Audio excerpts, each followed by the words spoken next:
180 and we're at the speed down to 2500. Point wherever you reduce speed to 180.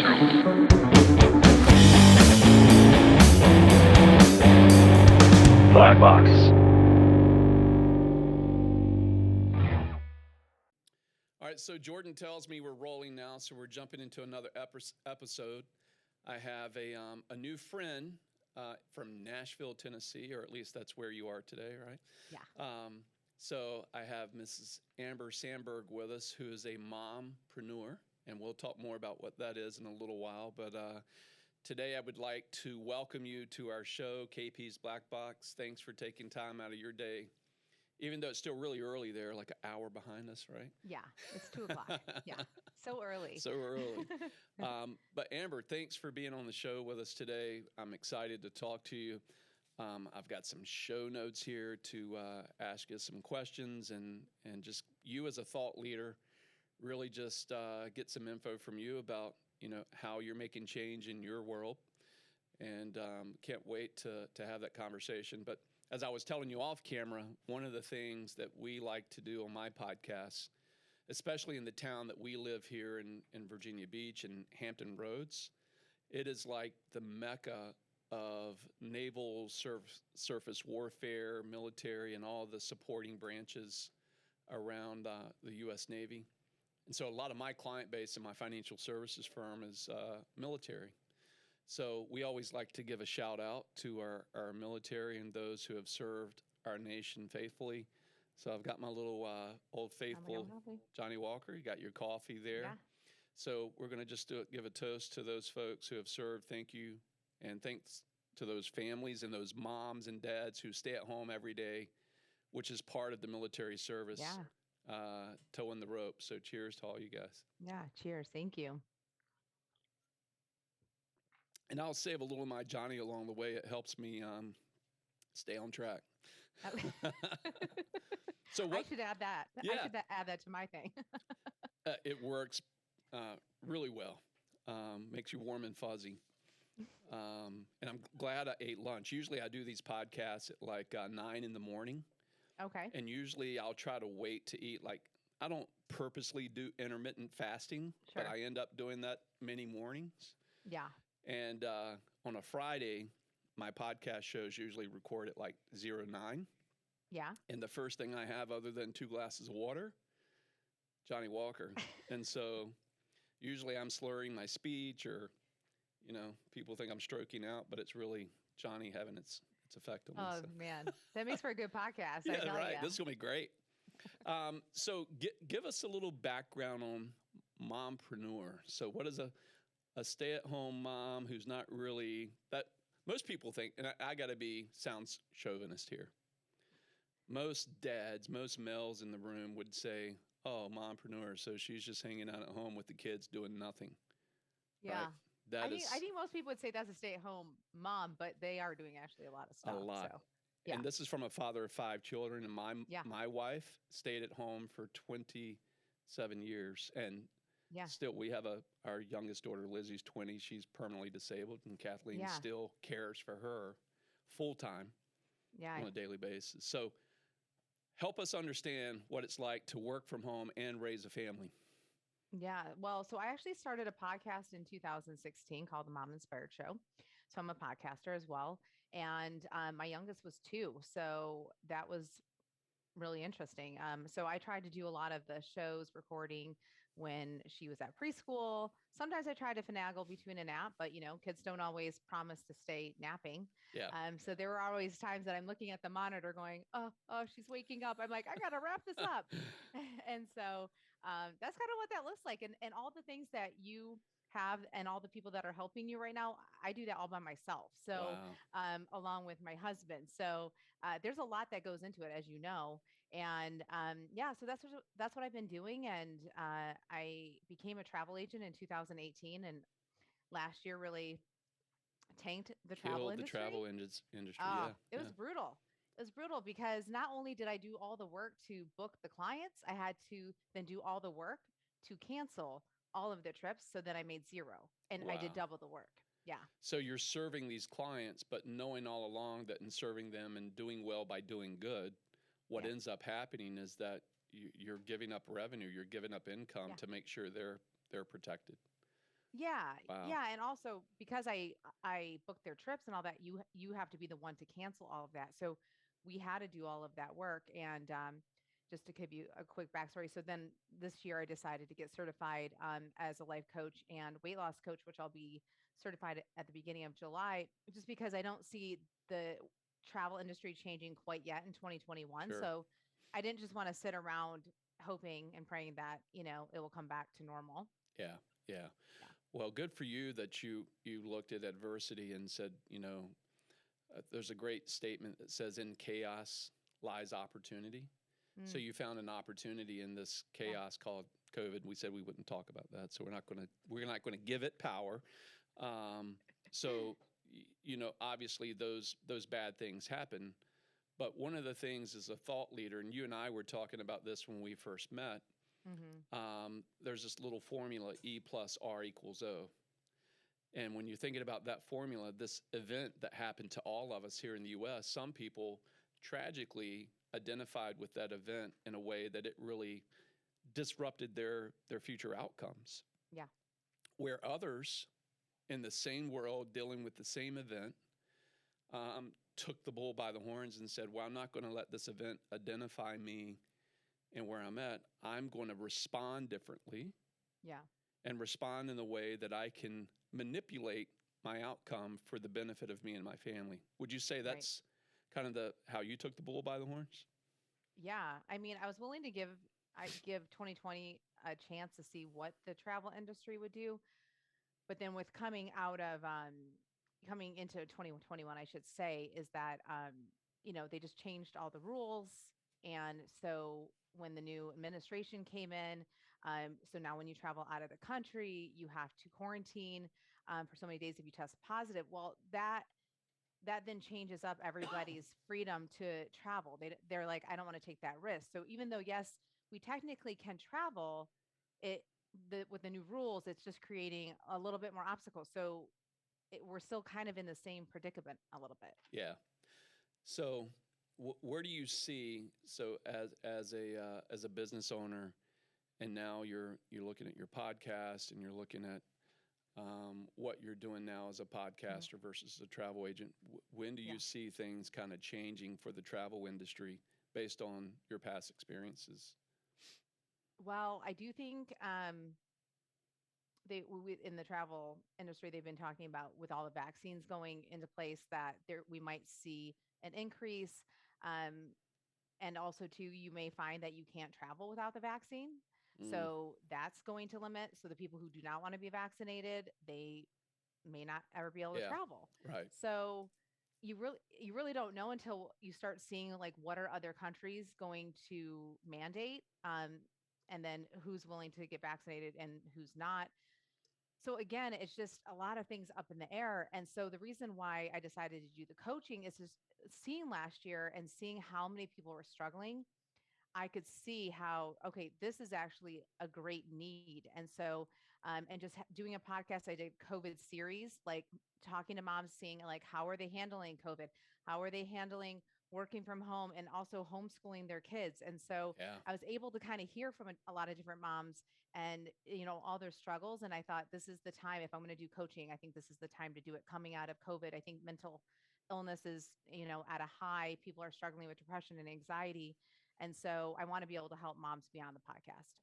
All right. So you're focusing your coaching on moms and mompreneurs, but help everybody if we can step back a little bit. So your certification's coming up in July. Yeah. Um, I think for a lot of people, they think, "Oh, well, Amber, you're a life coach. Are you the next Tony Robbins? Are you the next Bob Proctor?" But help people understand what a life coach is. Yeah. Well, so there's all different kinds of life coaches. I mean, so they there's some coaches, they coach where it's all about the A line. So what that means is like it's an action. So you come to me and let's just use weight loss, for example. And it's like, I'm going to tell you to eat so many calories. You're going to do these workouts and this is what you need to do. Um, the kind of coaching that I am learning, and this actually allowed me to learn or lose 50 pounds in 2019, was all about thought work. And so Hmm. the thoughts that you have are creating your feelings, which then create your actions to then create the result. And so that can sound a little bit like out there, but when you really think about it, you were saying this that different people had the same circumstance, which was COVID. And so some people had the thoughts where they're like, I'm going to pivot, I'm going to change. Some people had a different thought saying, poor me, this sucks, Yeah. whatever. Well, when you run that down like that model, you're going to find that those people are going to have two different results. So for me, that's kind of what I'm working on. People's thought works. Like, how can they start thinking in a different way to come up with different results? So then really it's teaching someone to fish versus just handing them fish, if that Yeah. makes sense. Yeah. It's a great biblical approach. I like that. Yeah. One of the ways that I've said it in the past, and I think that's how you and I started talking, because we were Yeah. talking on the finance front, the tax Right. front, excuse me, but beliefs drive behaviors.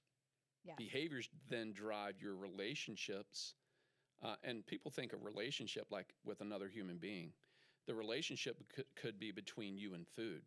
It could be Yeah. between you and money, you Yeah. and your business. So the Right. relationship's not always about human interaction. It's that Mhm. behavior you have with that thing or that Right. person or that entity. Yeah. And then ultimately, that relationship drives your results.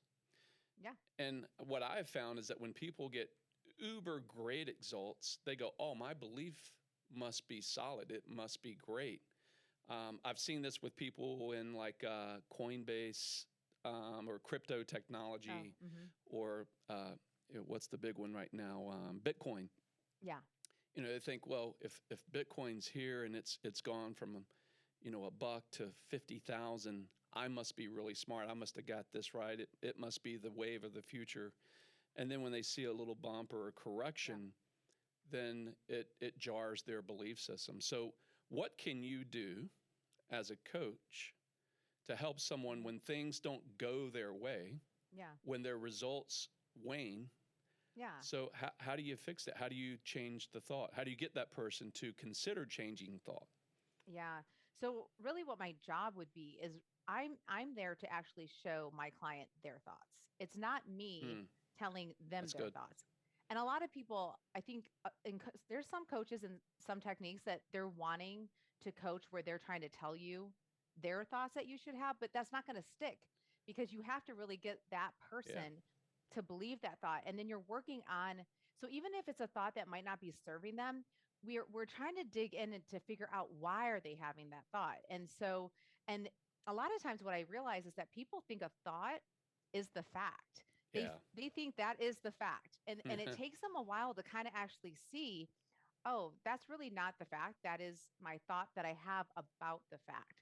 So that's really just it's just me trying to expose like their thoughts and their thinking and to really show them that they are creating their feeling and their actions, which then is creating a result that they either want or they don't want.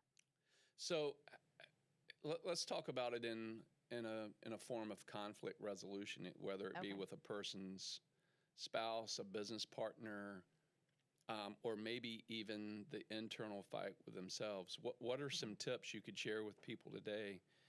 And so use yourself if you would as an example when you had you used 50 pounds of weight loss. Mhm. What was going on in your mind? And I would guess as a mom, you got a 2-year-old. I'm gonna make some assumptions here, and you correct me where I need to be corrected. But let's say you were pregnant, carrying a baby for 9 months. You added some baby weight along the Sure. way, Mhm. and then after your child was born, you're like, man, I'm carrying extra weight that I don't want. Yeah. And it's really hard to weight loss has got to be one of the greatest mental challenges, I think, for most people in the US anyway, because of all the temptation we have around us with the society that we live in. Like when we celebrate, we do it Mhm. around food. Yeah, we eat. When we Yeah. mourn, we do it around food. Yeah. And so for you, what was those breakthrough moments to lose 50 pounds. What was your thought work that helped you activate weight loss? Yeah. So I think what I really had to work on, well, I think I had to back up and think about why did I gain the weight? And for me, my parents have both gotten sick in 2017, and so it didn't occur to me how much I was emotionally eating to get relief, Mm, and kind of instead of really allowing the feeling, I kind of was just trying to run away from it and eating food. So then I gained that weight. So that is what I had to work on to get rid of the weight. Is I had to then figure out what am I doing? Why am I trying to escape? Why am I trying to run away from either sadness or frustration or stress? My parents don't live here, and my dad actually did pass away last September. And oh, so, I'm sorry. oh, thank you. And so, I could see that actually, and with COVID, um, I could see how I still needed to work on my thought work, even though I had lost the weight. That was a quick reminder that, oh, I can see my thoughts. I'm letting my thoughts dictate a certain way. And then I could see how I was eating again. And then when my dad passed away, I found myself eating. And so going back to my original weight loss, I had to think about like, what do I need to change? Like, what am I doing to gain the weight? And I'm eating to solve a problem. But what else can I be doing? Like, why am I not allowing the feeling? Why am I so scared of like feeling so sad? And I think at the time I kind of thought that the sadness would never go away. Like, I Yeah. think I was afraid to be depressed and like, what if I can't get out of it? And so I just ate. Wow. Um, yeah. So eventually I just started eating less. I was working out more, and I think I just started allowing myself to just feel my feelings, instead of just suppressing it all the time. And so you'd be surprised when you start doing that instead of going to whatever it may be. It may not be food for someone, it could be drinking, it could be watching TV, it could be shopping. When you kind of start noticing that feeling and allowing it versus running to the other thing to get that relief, you'd be surprised how much you kind of stop doing that. I'm not saying that you're going to be perfect and you're never going to do it. And also to not be so hard on myself. I've come a long way of I feel like I would just shame myself for even allowing myself to gain weight. I can't believe I'm this heavy. And then it just the cycle would go. And so I had to really work on just kind of being kind to myself. And I know Yeah. that sounds like so just, oh, I'm going to be kind, but it really does actually make a big difference. Was there a day, Amber, where you went, wow, I really need to make change, and today's going to be the day that I start heading into that change? And so that thought occurred, and then you turned that thought into an action. Is there a defining moment? Was there a breakthrough? Was there something that triggered where you went, hey, no more, stop the insanity. Mhm. Now I'm going to take charge of this situation? Or was it a process of healing your thoughts? Um, so for me, I think with my parents not being well, and I realize that people will have cancer and people will have illnesses or something could happen, and they didn't create that necessarily. They just are unlucky or whatever. And Yeah. I'm not talking to that. I'm talking about all the decisions that you're making throughout life. And so I realized seeing my parents and how they weren't well. And I thought to myself, if I don't turn this around now, I'm Yeah. going to be my parents. And I don't want to be that. I can see how that's not fun for them, how hard it is for them. And I wouldn't want that for my girls as my daughters to me. And so I think that's the thing that I'm like, I need to change this around. I need to change this now because as I get older, it may be a little bit harder to now make up for that time. It's kind of like retirement, right? When you start young, Yeah. Yeah. it just keeps compounding, right? Right. It's versus when you're trying to catch up and you're starting at 55, you're gonna have to do so much more. So kind of similar. It's like, okay, I can do this now and just get this going and just kind of keep that continuum and versus trying to hurry up, like say if I'm 60 years old and then try to be like, okay, now I need to fix this and feel maybe like it's a little bit daunting. So that's kind of what turned it around for me. Yeah. There's an old it's just it seems cliche-ish, but there's a Chinese proverb that talks about um, you know, when there's a long journey ahead, the first action is the first step. Mm, And so the first step towards a long journey, and if you My wife and I went to Hawaii about 4 years ago, Mm, and we went to Maui, yeah. and everyone said, "Oh my gosh, you've got to go do the road to Hana."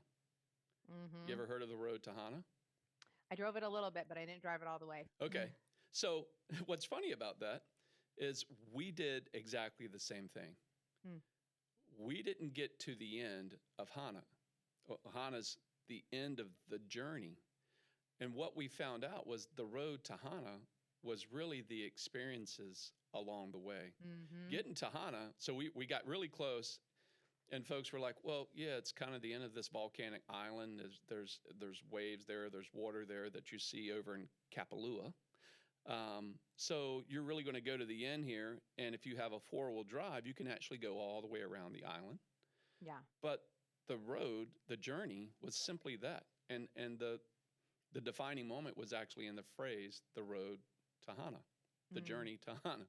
yeah. And that I think that sometimes is what we forget as human beings is that we're on a journey, Yeah. and anything that's worth having happens in that experience of the journey, Yes. not the get Yes. rich quick. Hmm. So for you, did you set a target for 50 pounds Mm. in your weight loss, or was it a principle of saying once you get comfortable in your own skin, maybe looking in the mirror, if I can be that vain, was Yeah. what was it that you said Yeah. I've now had an accomplishment on my journey that you Yeah, you you know, checked? there's just funny things. There were things that I wrote down that I wanted to be able to do or look like or wear. And I had hit all those because I think that's also important to not just focus on the weight. I also Yeah, think when you have children, you could weigh the same exact weight that you did before kids. Most likely, your body is not going to look the same. And so in that regard, that doesn't give you, I feel like, enough fulfillment because you could be like, yes, I technically weigh the same, but my body looks nothing like it did before children. yeah, So I think there has to be other things that you're looking at so that you don't feel defeated. I remember I was working out at a boot camp and I was losing weight and all of a sudden I kind of just like my hand just went over my knee and I was like, oh, my knee is so bony. I can feel my knee so good. It sounds so silly, but I was like, wait a yeah. minute. I'm like, oh, they're bony again. That's awesome. Yeah. What were there triggering things that you tried to do for yourself? Like I've heard some folks in the world of coaching, especially let's deal with weight loss since we're talking on that, Yeah. that they'll have their student or the person in their program, they'll have them go think as if. So Hmm. thinking as if, they'll go, "Hey, why don't Yeah. you go buy an outfit that you could Mm. really envision yourself wearing a year from now, Yeah. and keep that there as a reminder." Did you do anything like that? So I did a little bit more back to the thought work again versus just buying an outfit. Okay. So kind of just thinking about who is my future self? Like, what is she doing? What is she thinking? What is she believing? And so I think thinking of myself as being more athletic Yeah. and I'm doing things with my kids. Like, so we go hiking all the time. And I think, and just being willing to go into my bathing suit and go to the pool and not have this whole fiasco of like, I don't want to wear a bathing suit and all these things. So just really thinking about who is my future self and what does she want me to do now Yeah. so that I can get to her. So what's interesting about the culturally where we live, men can walk around in Yeah. their European speedos and be morbidly overweight, Yeah. and society goes, it's a man. Yeah. But if we see a female Mhm. walking around who's morbidly overweight, Yeah. we there's kind of the whole shame game. Yeah. Why do you think that is, and how do you deal with that as a female? How do you deal with that and really getting comfortable in your own skin and where you want to take yourself? And again, this thought work where you've got this cultural beat down, it seems like Oh, that yeah. happens. Well, yeah. I mean, as a society, I mean, I think made it that people should really comment on women's bodies, especially. Yeah. I don't think you hardly ever hear people saying like, "Oh, that guy has like a beer gut or a huge hard stomach." It's like nobody even thinks anything of it. Um, but women, I mean, they have to not have cellulite and any rolls or loose Right. skin, which they're carrying babies. I mean, men are not even carrying babies. I mean, Yeah. so They're oh, carrying beer babies. yeah. So somehow we I'm need to speaking from carry experience here. So. we need to carry babies for 9 months. We have to deliver them, and somehow our bodies need to bounce back to pre babies and when you're in your 20s. And Yeah. so I don't know how that's realistic at all. And so I I think today we're getting better at this. I'm seeing this a lot more on Instagram that women are really kind of there's a movement of really showing what real bodies look like. Like Yeah. this is what this looks like because I think, I grew up when Kate Moss was the supermodel, which Yeah. she looked like she ate no food Right. and just I think smoked cigarettes and drank alcohol. So And snorted a and that lot of cocaine that helped keep her skinny. yes. If I'm just So Kate Moss, I'm sorry, I don't know that about you. I'm just I retract that. so it's like that was my like person to look up to, and I'm like, I don't even know most 13-year-olds that look like that. You know what I mean? Yeah. And so I like that we're getting more to seeing all different shapes of women and that becoming beautiful. And but you were saying like, how do you get around feeling a certain way? Well, I think we need to just start seeing more what you would classify normal bodies Sure. so that that just becomes the norm. You're just kind of like, yes, just kind of like why we all think men, if they're heavier, have a dad bod, like all of a sudden a dad bod is like super appealing. All right. Like, why? Well, how about all these mom bodies? Okay, that we Right. all have. Right. Yeah. So I think there's going to be things that we don't love about ourselves. And I think to say like you will completely be like, oh, I absolutely love every single thing. I don't think that's realistic, but I think to not just be so hard on yourself and to just embrace, where you're at, and you can't really worry about what other people are thinking. I mean, you could think Yeah. you're actually amazing and somebody could still think like, well, you kind of do have issues. So Right. that's not going to serve you to be worrying about what other people think, but I do say that's easier said than done. Sure. So and I again, I don't want to sound like a pessimist or even sound like a male chauvinist pig in some of the things I'm going to say here, but I know I'm going to get accused of that by someone, but Okay. it's okay. Okay. But there is a point where I've seen somewhat in our society lately where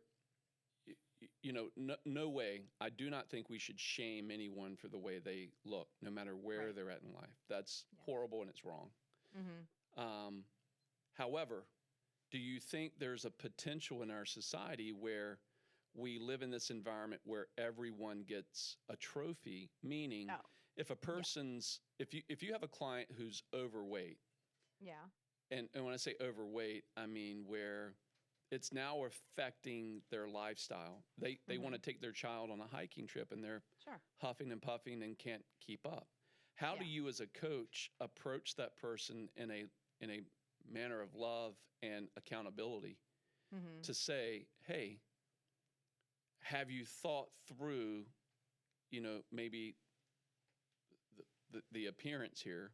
Um, how do you tell a person when when the way they're behaving Mm-hmm. isn't going to give them the future result that they would really want, and you know that about them? And Yeah. so, as a coach, how do you deal with that? Well, so first of all, I would make sure that they're coming to me to lose weight. So if they weren't coming to me to lose weight, that's not something I would just tell them because Okay. that's not the issue. So first, let's start with they do want to lose the weight. And um, I think we'd have to just kind of go back and looking through, their actions, like, and see, and what is their thoughts. So if they're constantly telling themselves they can't figure it out, they're going to prove that Yeah. correct, right? Okay. Right. So that's where we have to work on the thought work because if you just keep saying to yourself, I'm never going to figure this out or I'm going to never lose the weight, you are going to prove, you will find all the ways and you will do all the actions to actually prove that. So Yeah. that's where it really does make a big difference in your thought work of what do you need to believe? What do you need to think to serve yourself so that you actually are willing to hit the goals? And one thing that I used a lot is I will figure this out. So when there were times that I'm like, maybe I was kind of like, I don't know if I can do this, or this seems daunting. And Yeah. um, that is the phrase and the thought that I would lean on is I will figure this out. And I think that two people get stuck on they're trying to do it fast. I think we're so used to like instant gratification, especially as Americans, and we want everything done overnight. That's why people do all these crazy diets. Right. I think if you can just not worry about that and just if I could tell you you will lose 50 pounds, but what if I tell you it will take you 4 years? Would you take it? Now, if somebody says no, then that tells me that there may not be ready to lose the weight. But if someone's like, yes, if I know I can lose it and probably keep it off because I did it in a way that I can maintain it, Yeah. then you kind of know, like, yeah, this is something that they really want, even if it's not going to just take 3 months. So this balance between, self-care, self-love, um, loving your family, loving your career. Yeah. As a mompreneur, what would you tell ladies and men today who are listening to our podcast? What's some of the tips that you worked through when you were going through this weight loss, but also encouraging other people that you had influence over? What were some of the things that you were exhibiting? Hmm. Um, a- and I'll back up, and make a statement here. Okay. Um, yeah, I use the concept of the apple seed. Mm. When you plant an apple seed, the time it takes for that apple seed to sprout, germinate, and see the first sign of an apple tree Yeah. is a couple of years. Mm. And what's interesting about that is that what's really happening underneath is this apple seed is developing its root system, its Yeah. base, in preparation for the harvest. That Right. if it had a small root ball, the tree would tip over in a windstorm.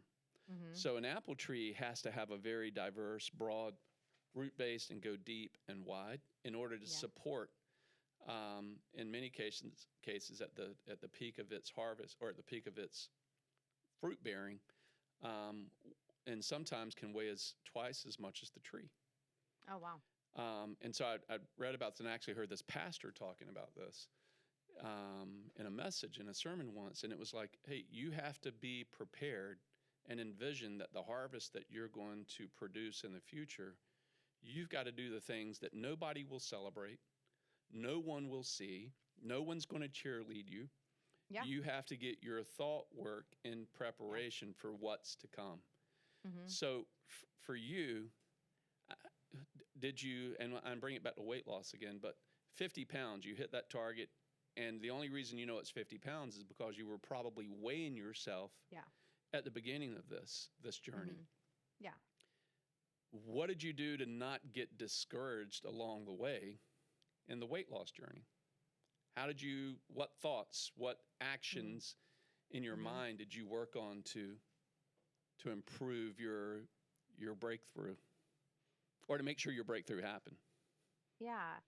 You know, so I was working out too. So I also was able to see that I was doing things faster. I even had a trainer who was like, do you remember when you couldn't even do a bear crawl? I mean, a bear Wow. crawl is like you're on all fours, kind of like just going along. Yeah. Well, when you're heavier, that feels kind of daunting to Right. go forward and back. And I could move so much quicker and I could do all of these things. And so that was really neat to see as I was like offloading weight, and getting smaller. I was also getting quicker and I was also getting stronger. So that's one thing, but not everybody needs to work out. And I think people get a little bit confused, like they need to work out to lose weight. That's really not the case. It really is starts with the food, Yeah. like how much you're eating and all that stuff. So the other thing is just seeing that I was becoming who I wanted to be. And also too, I had been thinner when I was younger. So I knew what Okay. that was like. So for me, it felt really uncomfortable to be this weight because that really is not who I resonated with. So I was Right. trying to get back to who I used to be. And Okay. so and I could see that person. And not only that, I was actually just getting a better version of myself because one thing that I realized and the thing that I learned is that you can't really hate yourself while you're losing weight. You really have to love yourself where you're at because if you don't figure out how to love yourself on that journey, like you were talking about before the journey, you're going to get to losing the weight and you're still not going to love yourself. Mm. Because I think a lot of times people think, oh, once I get to the weight, I'll then love myself then and then I'll figure it out. No, that's not how it works. And that's why a lot of people end up gaining the weight back. You have to figure out how are you loving yourself on the way down so that you don't get there and go, wait, I still don't love myself, or life still isn't Yeah. amazing 100% of the time. And I think that's what people think will happen. Do you think any part of this thought training and mindset work that you're Yeah. doing now, how much of it is teaching yourself and your students um, habit forming strategies? Yeah. And so make goal setting. So Yep. help me understand that in your field. Yeah, I mean, I think building habits is so important. And, people will say, oh, I just need the motivation. Well, the things that I've been hearing lately too is like you really don't have motivation. It really goes back to your habits. So if Yeah. you have habits in place, you don't necessarily need the motivation because you're already doing the habits. And I kind of like habit stacking. So if you are not doing anything that you want to do, I say pick one thing. If you want to pick drinking water, then drink a certain amount of water. I drink 100 ounces of water a day. So that's Wow. something that I had to build up to. But also when I work out hard, I definitely need to be drinking a lot of water. And then also, are you sleeping well? So I think a lot of people just want to go to working out and eating well, but sleep makes such a big difference. This is the one thing too that I noticed when I had my kids, and this is what I think a lot of moms deal with. You're so tired when the babies are up in the middle of the night. And so for me, I actually didn't gain a lot of weight being pregnant. I gained the weight breastfeeding. And then afterwards, because I was so exhausted, I would just go to sugar or Yeah. carbs to kind of give me that quick energy. And so sleep makes such a big difference. If you're rested, you're going to make probably better decisions. And so just anything like that. And then I also figured out too, I needed to start writing down what I plan to eat. Mhm. So it wasn't to be like, oh, this is how many calories. It's like so that I could kind of look back so that it's giving you data. That's why you weigh yourself, right? It's giving Yeah. you data. You're like, oh, okay, I weighed this much and now I weigh this much. So what do I need to do? Well, if you look over your food and then are you following the plan that you put forward and you're not following it and you're gaining weight, you can look back and go, oh, okay, it's because I'm not following my plan. But if you are following your plan and you're still not losing weight, then you probably need to adjust or you probably need to adjust the quantities. So those are just some of Yeah. the habits that I really used. So that it comes back to that calorie in, calorie out, right? So Yeah, you but I'm do not this counting calories per se. right. I'm kind Okay. of really listening to my body on what it needs. But help just the science behind this. Yeah. We can work on the thoughts and we can work on Yep. the mindset. That Yeah. has to lead to this massive action, like doing something that burns Yes. enough calories. Yeah. Am I Yeah. good? Okay. Right. I just want to make sure I had that right. Yeah, you do have to eat less. You can't eat like, Yeah. 10,000 calories and think you're going to lose weight. So yeah, you do have to take action. But well, I guess the point is if you don't have the right thought, you're never going to even take that action to do the thing you need to do. Yeah, I remember. I don't know if you remember back to this guy, Michael Phelps, the Olympic Yeah. swimmer. The swimmer. And I remember this interview that he had with a reporter once, and they were like, "So, Michael, what do you eat? Tell us your breakfast." And he just kind of chuckled. He says, "Well, for breakfast I have a dozen eggs, and I eat a half dozen pancakes, and then I eat a half pound of bacon." And I'm just like, "Good Lord, I love this guy because I love food." Yeah. But he could eat that way because He's his swimming. calorie burn and just It's and high. his body, he turned it into a machine. Yeah. So his body was, even in that interview, he was like, "Look, I'm burning thousands of calories from what I did this morning pre-workout before this Mhm. interview." Right. And so doing this mindset training and also being weight coaching, it's getting that person, I think, to understand that, hey, these habits you're forming, the beautiful thing about weight loss is that if you can get your body turned into this thermodynamic machine and Mhm. it's burning calories while we're just sitting here hanging out drinking a glass of water, Yeah. that you may do an hour workout, but Yeah. the dividends that are paid from that workout later through the day is huge. So Yeah. do you ever take your folks that you're coaching through that reminder and just those encouraging things of saying, hey, if you put in the hard work, it will pay you throughout the day. And then it's managing the calories for the activity that you're exhibiting. So now Yeah. And you do a bear crawl, yeah. and you don't burn as many calories in that bear crawl as you did Yeah. when you were 50 pounds heavier. Is that true? Yeah. That is true. Yeah. Yeah. Yeah, you are because it is heavier, and so that does make a difference. But I never factored in when I was working out because I think what a lot of people do is they start trying to play that game. Yeah. Unless you are an Olympic athlete, yes, you have to really be paying attention, or you're not going to have enough energy to actually do that. For most people, unless they're doing triathlons and really heavy duty stuff, for the most part, what I've seen is you don't really count your workouts. Like Yeah. don't take your calories out or add them in. Just do the workout and just keep eating. And really, for me, it's all about kind of paying attention to if you're feeling stuffed, then obviously you're eating too much. And I know that sounds very simple, but I've even taught this to my girls so that they have figured out when they eat too much food that their stomach feels so tight and there's like, oh no, I've eaten so much. Like I ate past satisfied. I can't tell you how exciting that is for me because I don't really want them to have to think about calories in and Yeah. out. I want them to just be able to listen to their body. And when their body is saying, whoa, we've had Yeah. enough. Do you feel your stomach like pushing out? Like we kind of need to Yeah. pump the brakes here. Kind of So, the mindset of eat to live, not live to eat. well, so eat to live to me, sometimes I think people think, oh, you're eating just salad or whatever. Yeah. That's not what I think either. I do feel like you need to eat the foods that you enjoy, or you will end up probably binging on them later, or just I don't know. So I do feel like you need to work in what you like, so that you can actually do this for the long run. Yeah. It's like do what you can keep doing later on. You know what's interesting? I was thinking through just a few minutes ago. You were talking about body shape and being comfortable with your body shape. It Hmm. it reminded me of my Aunt Julie, Hmm. who God rest her soul. She died last year of Mm, 89 years young, mm, almost 90. Um, and what was interesting is that my Aunt Julie grew up in the Great Depression. Um, she and my mom were larger. We would call them big bone women. mm, Um, and my Aunt Julie was 5'2", and mm. she was as wide as she was Oh, tall.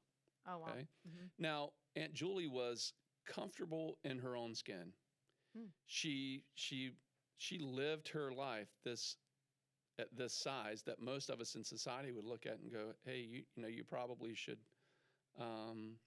change your diet or exercise." mm-hmm. Um, and all of that may have been true, but what's interesting to me, and my wife and I were talking about this the other day, is that some people genetically, I think, are just predisposed that they don't burn calories the same way Mm, as you and I. They mm-hmm. don't, and and fortunately for like my Aunt Julie, she was completely happy in her skin with Mm. her size, and her husband loved her because she loved herself. Yeah. So when we think about this thing, exercise or losing a certain amount of weight or looking a certain way, I think the message that you're sharing with men and women today um, is to get okay in your own skin, to get good Yeah. with good. Mm-hmm. Is that true? Yeah.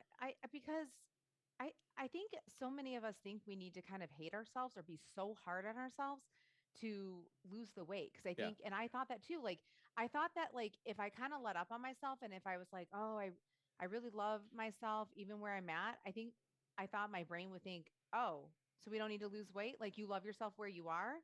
And that's not necessarily true. You can still love yourself where you are while you're trying to lose weight. And if you want to do that for yourself, if you feel like that's going to better yourself, but there's some people that, people might feel like, oh, they need to lose weight, but if the Yeah. doctor's not saying to them that they need to lose the weight and their numbers are good, why why are we saying that Yeah. they're not healthy? So there's really, really skinny people that are actually not healthy at all. Right. But we see that and we think automatically, oh, they're healthy, but we have no idea what their numbers are. Yeah. And you could take somebody who society might classify as overweight, and you might look at their blood pressure, their cholesterol, and it all be amazing, but maybe their BMI is higher. But the thing with the BMI, I feel like everybody's obese. I mean, it's like it's so difficult. We got It's so great laughs difficult. from the camera and sound crew over here, and it's like, yep, Yeah. that's me. I mean, yeah, and I hear this a lot of times that they're like, I don't know who created this BMI. I think it's like some white dude Kate making Moss it up. did. She created. Kate Moss, right? Yes. So she's like, you need to be 22 BMI, okay, to be Yeah. amazing. I mean, most people. The thing is, I was always muscular. I played soccer and all that. So for me, even in my younger years, I feel like I was always obese on Yeah. the thing because I'm 5'3". So if I'm weighing in heavier, to me, I'm like, this doesn't even, I'm like, how would I be even smaller? So I feel like everybody always just wants to go by the BMI and then therefore then you're not healthy. And so Yeah. I don't even The know. downward spiral we go here. Um, Yeah. so switching gears a little bit, I want to talk about your podcast and would love to, Yeah. help you get that out there, Oh, thank you. to an audience and share how you're really helping people. And you've proven that with yourself and what you've been able to accomplish in your own right with what you've done within your own family, which high five to you, Thank you. cheerlead that with you. But in your show, the Mom Inspired, Yeah. Mom um, Inspired Show. yep. So tell us a little bit about that show, how it Yeah. got started, and where that evolved from. Yeah. In 2016, I wanted to do something. So like I said, my youngest was 2 and my oldest was 4. And I'm sorry, she was 5. And I knew I wanted to do something and I knew I didn't want to be a vlogger. I'm not a writer. So that just was not my jam. Yeah.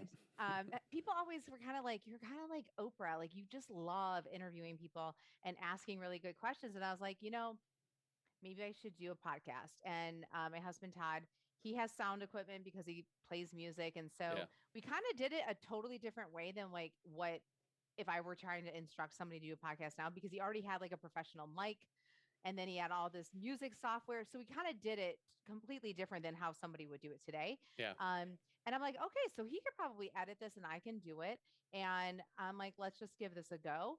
And what I wanted to create, what I kept finding, Todd would ask me. So I would go on a walk with a mom or something. He's like, well, how was it? Like, what did you talk about? I'm like, you do not understand like how many times I get interrupted by children. I'm like, I Yeah. don't even know what we were talking about. I'm like, because somebody is talking to us nonstop. I'm like, it's not like a conversation that you have with a guy because most likely we're watching the children. And Right. so you would leave with all these half conversations happening. And you're like, I don't even know what we said. And so I'm like, I want to be able to create a place that a mom could listen to a conversation. They could pause it if they need to, come back to it. They could speed me up, speed the guest up, right? Yeah. And listen to it at their own leisure. And I wanted to have a place too that, sometimes if you're in a coffee shop and you can hear people talking, you're like, man, I really wish I could just join this conversation, but that would be completely weird. You're not going to just pull up a chair and be like, hey, can I just sit in on this? That would And be a so great show, by the way. If you had a camera crew and you find an you just interesting pull up a chair. conversation, you just, hey guys, we're on camera and the rest of the world just wants to hear this. Do you mind? I'd be like, I know it's COVID and we need to be 6 feet apart. So I'll stand back a little Right. bit, but yeah. We'll just put a mic in your face. You guys keep Yeah. going. Forget we're here. So I wanted to have like a place where people could just listen.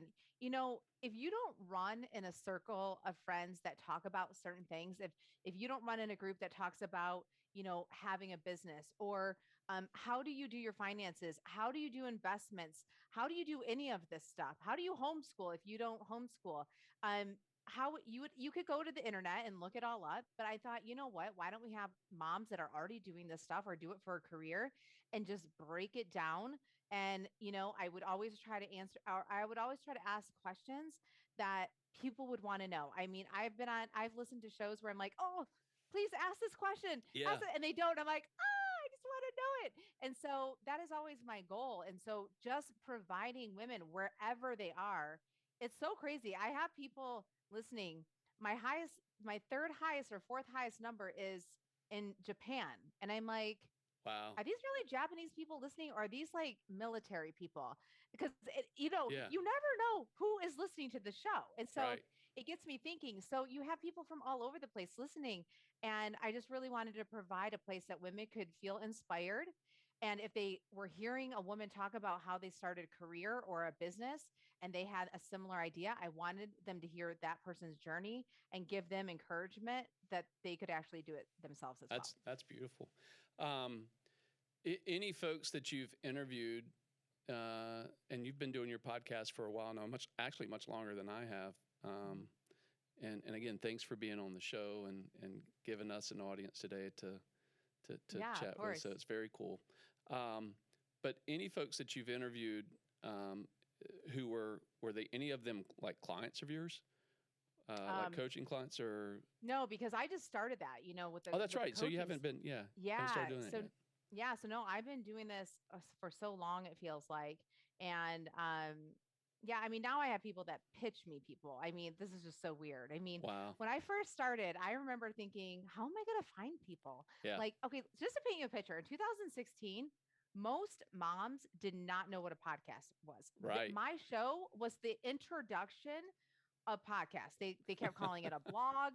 They're like, I don't understand. Where is this? Yeah. And so I kind of feel like a pioneer a little bit of to the people that I know personally of, starting them on listening to podcasts. And so and then I just think I thought to myself, like, how am I gonna do this every week? Like, so Yeah. 52 times a year. Like that seems daunting. I'm like, okay, I can't think about that. And so here we are today. People pitch me. I do sometimes reach out to people, but a lot of times people pitch me. I start telling people that pitch me, I'm like, this is what I'm looking for. So I mean, it has come so far because now new jobs have been created. People Yeah. who pitch people to go on podcasts. Yeah. That job did not exist in 2016. Isn't that wild? And the beautiful thing about just being an entrepreneur in general, I'm in the financial business, and we've had some conversation on that level as well. But I love cheerleading people. I love seeing people move from where they are to where they want to be, and Yeah. that's part of why I love being in finance. Is that I can help people envision where they can be if they will do the things necessary today to get there. Yeah. And it's not hocus pocus. It's just like, hey, if you're specific, if you can measure it, and if you can believe that it's attainable and realistic, and then you put some time sensitive action around it, Mm-hmm.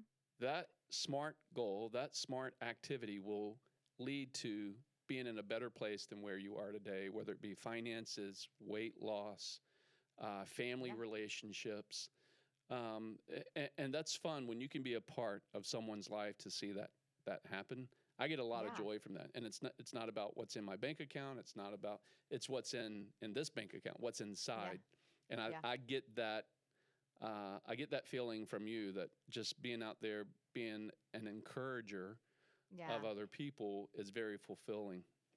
Yeah. I mean, what I get people when people send me emails or something just saying like, "Oh, I really enjoy your show," and Yeah.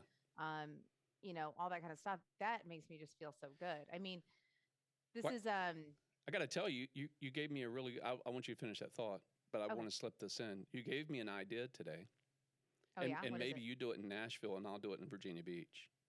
Okay. What if we grab a camera and a Uh-huh. mic, and we walk into Starbucks or me down at the ocean front at the beach, and we just go, "Hey, can we chat? Let's talk about what do you want to talk about?" And I think people want to know what other people are thinking, feeling, Yeah. where they're at in life, ideas. And if you can get some people to share that spontaneously, Yeah. that would be kind of fun. So that might be a little 7-10 minute podcast. Yeah. Maybe we try that in the future, guys. There's an idea that Amber Yeah. gave. Yeah, we're getting a thumbs up There you over go. there. Yeah. That'd be kind of cool. Yeah, that would be fun. We might get told no a lot, and maybe that's the outtakes and the reels that we show folks, Yeah. and how many people it took to get someone to actually sit down and be transparent. Well, yeah, and they'd have to be comfortable on camera too, Yeah. And so, yeah. Yeah, I think it takes a lot. But what I was going to say about the podcast is, there's a lot that goes behind the scenes of that. And Absolutely. so sometimes it's just easy to be like, oh my goodness, like, do I just keep going with this? I don't know. You know what I mean? But here I am still plugging along. Yeah, I've got a friend who has a real estate podcast. And so when I did this out of COVID. I took my office, Yeah. my CEO office, my I Love Me office, Yeah. and I turned it into the studio. I went, Yeah. this is crazy. I don't need this office space for me. Nobody cares. Yeah. They care if I can help them or not. Sure. So I was like, why don't I just turn this into a studio? And my son-in-law, who's in the movie business, got laid off from The Walking Dead, and Walking Dead's he's back on the set now, Okay. which is good. He's back at work. And so his sister's now working with us, Jordan.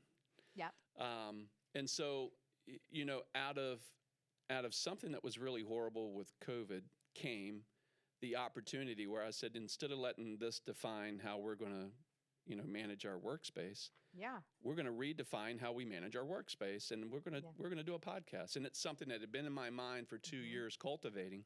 Yeah. And I said, you know what? I'm just going to make an investment and do it. And I just want to talk to people about everything from money to oxygen, Yeah. the two most important things in life that it's really hard to live without. Yeah. And we end up meeting, and you and I end up talking, and we're like, Yeah. wow, let's share with audiences how we can help each other. So you were sharing with Jordan. There's a book you're reading now, and I always like to ask folks, what are you I actually reading? brought it What's so you could inspiring see you? it. Oh, so awesome. So Jamie Kern Lima, Yeah. Believe it. believe Can it. you see it? Yeah. Let's give her a shout out. What is she Yes. sharing?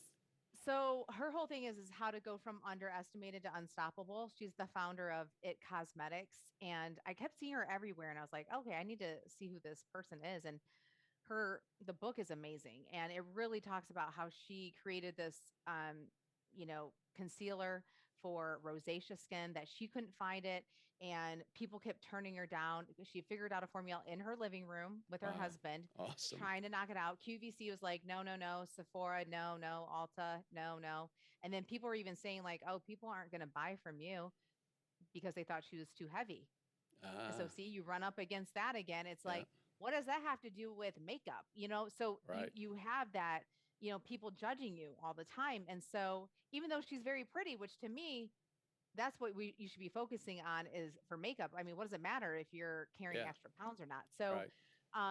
so just listening to her like talk and share her story is just so motivating, and just not giving up. And like, she just kept going, and she went for broke. Like if she didn't make that last one, that meeting and or making it work on QVC, I think she would have had like barely anything in her bank account. Wow. And Yeah. there's the old saying of burning the boats at the shore. I mean, so Oh, is that really what she did? Is she like, I'm going for it? And I think so. wow, Yeah. that's awesome. Yeah. So you can you relate to that? Would you say there's any? And again, I'm not asking you to share your finances with people today, but has there been a point where you're like, I think I heard you kind of say it a few minutes ago about your podcast, where you're like, man, do I want to keep doing this? Is this really working? So what do you Yeah. do when those limited beliefs come? Yeah, well, so that's the other thing too. So that's what I realized when I needed to, obviously, I would talk about travel before and try to get clients and stuff to make money. But what I realize now, so when starting in 2016, people weren't talking about podcasts and all that stuff. And what I realized is I kind of did things in reverse. So I started the podcast where a lot of people today, they're starting a podcast as their marketing arm. So they already have their product, their service that they're selling. Yeah. They just do the podcast to get people to come in. Well, I didn't have that service. I mean, I had the travel service, but I'm like, you know what? I need to figure this out, because what am I really selling? Yes, I inspire people. People come on the show and people like listening, but I'm like, the coaching has always been in the back of my head, kind of like you have with the podcast. Yeah. I'm like, even if the listeners were like, okay, we want to buy something from you, but what are you selling? Right. Besides Yeah. affiliates here or there. Yeah. I didn't have that. And so this is why I just felt that I'm like, okay, I think this is the thing I need to do. I want to be able to help these moms. And so we'll just kind of see if God blesses this or not. I just felt in my gut that I needed to do it. So I'm Yeah. just trusting that path. Well, that's awesome. I think, your statement there of God blessing it or not, He blesses the actions that we take and the risk. And it doesn't Yeah. have to be unnecessary risk, but just stepping out in faith to say, I'm not sure what's on the other side of this, but I'm going to follow through, because when it's here and it's a burning desire. Mm-hmm. And I think every person has some sort of burning desire when they get quiet and they Mhm. stop and listen to their inner voice Yeah. and meditate on that. My encouragement to folks today who are listening is to say, hey, just take a minute to pause and stop and listen to that burning desire inside. And what is it that you aspire to, whether it be weight loss or whether it be starting a podcast or being an entrepreneur in whatever field you're in. Amber, I think you would please disagree with me if you want, but would you say that's a starting point? Is just Yeah. stop and listen, and then write it down. What Yeah. is it that you want? Yeah. And I think a lot of people just let fear get in the way and then they end up not doing it, which then you don't really even know. Like, for example, in 2018, that was my year that I feel like I had a lot of bigger names on the show for whatever reason. Nicole Nordum was on my show, the Christian artist, Yeah, and Rachel Cruz, Dave Ramsey's daughter, yeah, and a few other people. And I mean, if I didn't have a podcast, I would have never been able to talk to them. What isn't it reason awesome? would I've ever been able Yeah, to just talk to them? And Christy Wright, she runs a business boutique with Dave Ramsey, and I've been to that conference, which is awesome for women. And they've been on my show actually twice. I had them come back to talk to me about COVID, what that looked like for them, how are they handling that.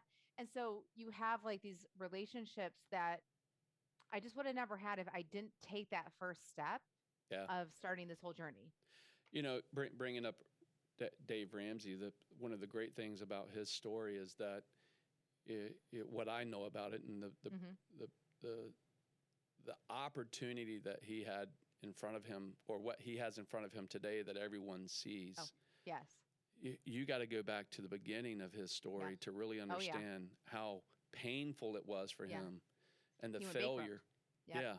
So, in closing thoughts today, you said something earlier about Hmm. you know the belief part of things, and Hmm. what you'd set in your mind what you wanted. Yeah. Often, what I hear folks, and please tell me if you see this when you're interviewing folks, but sometimes I'll interview folks about their finances, Mm. and often I'll interview folks about their finances, and I will ask them, what is it that you want? In an Mm. ideal world, tell me what you want. And what I will hear many, many times is they will say, Kenny, what I don't want is Mm. this. And they will Mm. give me a list of things they don't want. Interesting. And I'll go, well, that's interesting. Why did you tell me what you don't want? And what ends up happening is the things that you don't want, you end up Hmm. attracting if that's what your focus is on. Yes. So Yep. can we change the focus to the things that you do want? Yeah. Hmm. And there's a lot of things we don't want to happen in our life. Yeah. There's a big Yeah. list, right? Yeah. So when we can get to this finite list of the things that we do want, and that's where we focus our energy, that's where we focus our time, that's where we focus our habits, then what I have found to be true is that when I focus on those few things in life that I do want, Yeah. the more I focus on those and the more I give power to those, it's like the genie in the bottle. They start happening. Yeah. Have you found that to be true? And I bring it back to your weight loss journey, where Hmm. you had set in your mind that it didn't matter what anybody else wanted for you or what you didn't want. You focused on what you did want, and you started taking massive steps to see that come to fruition. Yeah. Um, do I have that right in your life? Yeah. And what I have a funny story with that. Like, so I was gonna go to, like I mentioned, I was gonna go to boot camp. My friend invited me. She's like, come, and I'm like, oh goodness. I'm like, mind you, I was very athletic, so I worked out my whole life, but just being having the extra weight on me, it was just it's hard to go into a place like boot camp or CrossFit Yeah, and be heavier. You're sure. really kind of, it's humbling to go in there. And You feel I'm you're just kind of already like, behind the curve, like you're. yeah, Yeah, yeah. And for me, it was like, these people don't know that I used to be thinner and then I'm just heavier. And so they may just look at me like, oh, whatever, you know, she's heavier and stuff like that. And so that was hard. But I was like, okay. I remember sitting in my husband's office saying, okay, my friend's inviting me to boot camp. I don't know. And I don't know if I should go. And he's like, well, I don't think you're really going to get to your goals just sitting here being comfortable. mm, And that really stood out to me. I was like, yes, you're right. It's not going to get me to my goal. yeah, And it was really uncomfortable. But I just kept plugging away. And one of the things that when I started the coaching program, they asked, what are you willing to believe about this journey? And I said, I'm willing to believe that I'm willing to actually feel discomfort to get what I want. And yeah, so the journey of losing weight was uncomfortable, like on many ways. Coaching and figuring out how to do all of that, it's uncomfortable. You're learning a new skill. you don't feel like you know how to do it. So a lot of times you only want to do the things that you know how to do. And so if you're willing to kind of be you're willing to take that chance and that risk to feel uncomfortable, I feel like you could just do anything. Yeah, that's very encouraging, and I appreciate you sharing that with the audience today. Um, you focus your podcast on moms. Do you have any dudes listening? I don't think I have dudes listening, but I've had two men on my show only, two dads. Okay. But yeah, generally it is for And why moms. why And these two dads? What was special about these guys that you so wanted to interview them? this guy, the one guy, he had a book, and so a publicist pitched him, and he's a Christian, and he's a pastor, I think, in California, and it was about raising men, not boys, and I Mm, don't have boys, mm, and I have girls, yeah. and I thought, you know what, this would be really great, for all my moms that have boys. And the husbands could listen to the show, and he had older boys, so he already knew what it was like to raise them, and it was quite interesting the things that he was saying.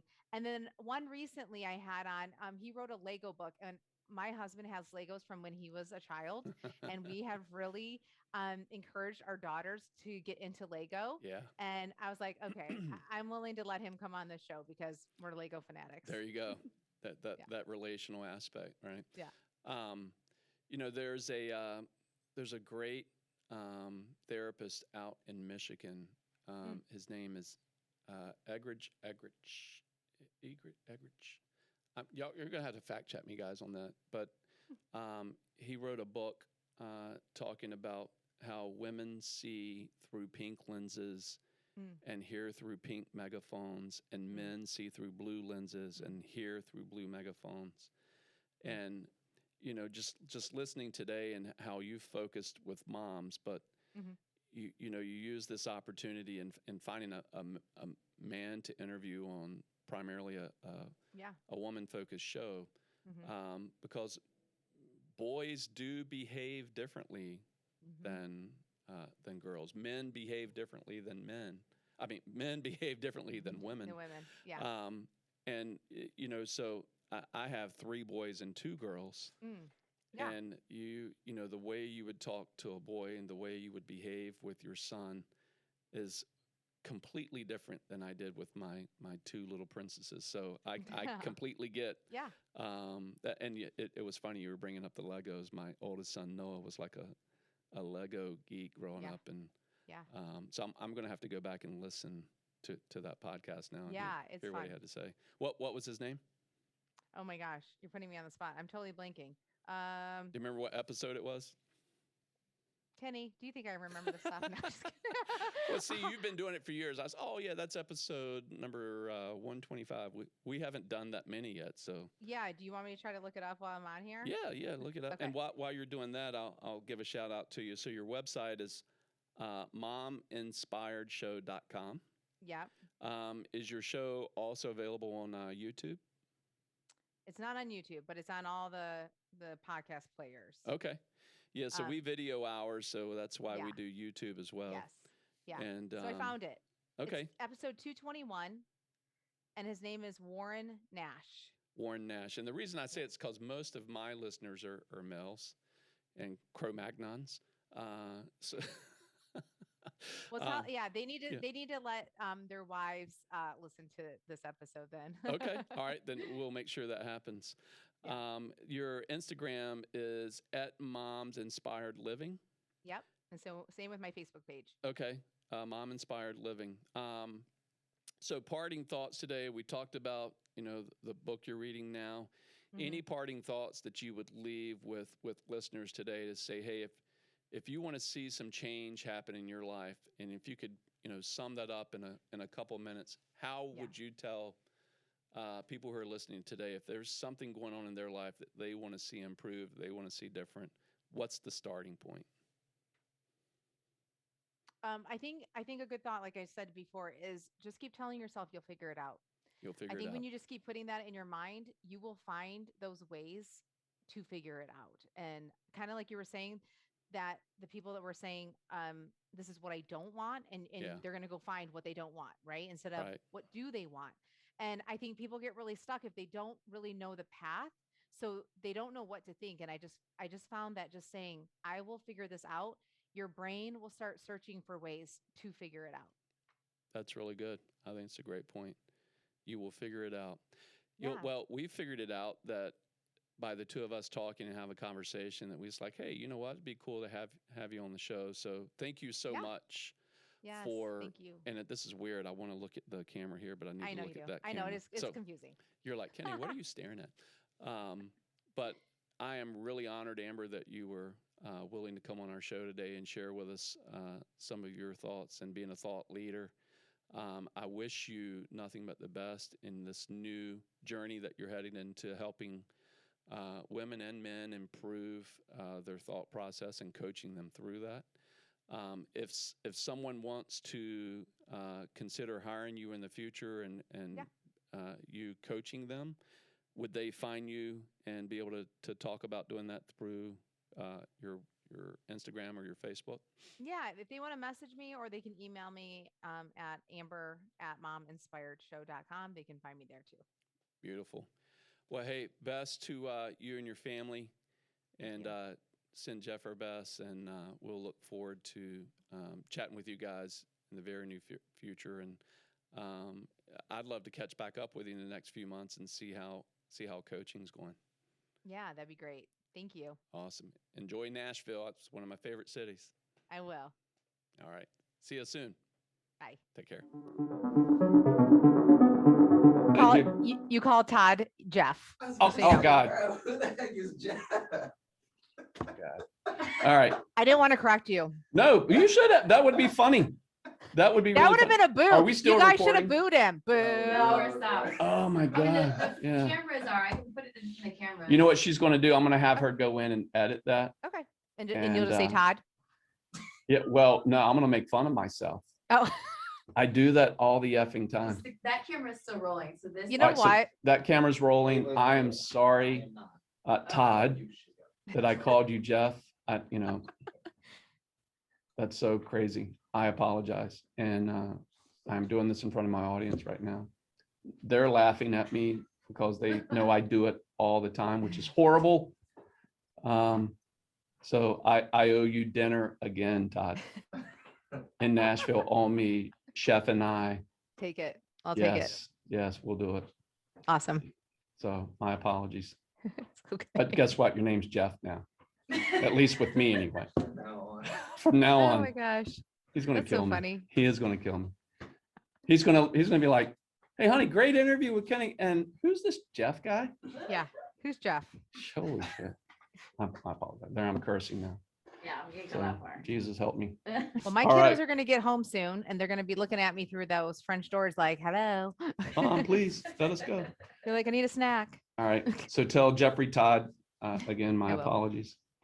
I'm gonna I call will. him I'm gonna call him JT now. How about that? Okay. All right. Hey, thanks so much. I had a blast Okay. with you today. It was great. All right. Thanks, Kenny. Bye, Jordan. See ya. Bye. Bye.